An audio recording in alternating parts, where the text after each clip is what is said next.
Last month job వచ్చిందని చెప్పావు కదా, ఏమైంది? రిసెషన్ టైం కదా, నా జాబ్ వచ్చిన వారానికి కంపెనీ మూసారు. ఇలా నీకు జాబ్ ఇవ్వగానే మూతపడిన సెకండ్ కంపెనీ ఇది. లాస్ట్ 1 year నుండి నీకన్నీ ఎదురు దెబ్బలే.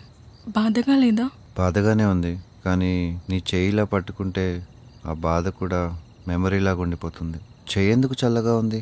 అసలు నీకు ఒక ఇంపార్టెంట్ విషయం చెప్పడానికి నేను ఇక్కడికి వచ్చాను, కానీ ఎప్పటిలాగే నేను కలవగానే అన్నీ మర్చిపోయి నీ చేయి పట్టుకుని ఇలా ఉండిపోయాను.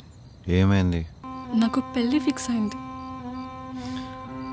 నేను వదులుకోవాలని లేదు, ఇంట్లో వాళ్ళని బాధ పెట్టాలని లేదు.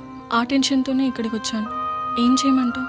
ఐ థింక్ నీ లైఫ్ ఒక జాబ్ ఆర్ మ్యారేజ్కి కన్ఫైన్ కాదు. ఆల్సో నువ్వన్నట్టు maybe destiny has bigger plans for you. నీ జర్నీలో ఎవరున్నా లేకున్నా నీ జర్నీ ఇలాగే కంటిన్యూ అవ్వాలి. ఆ జర్నీలో నీకు తోడుగా ఉండేది ఈ డైరీ మాత్రమే.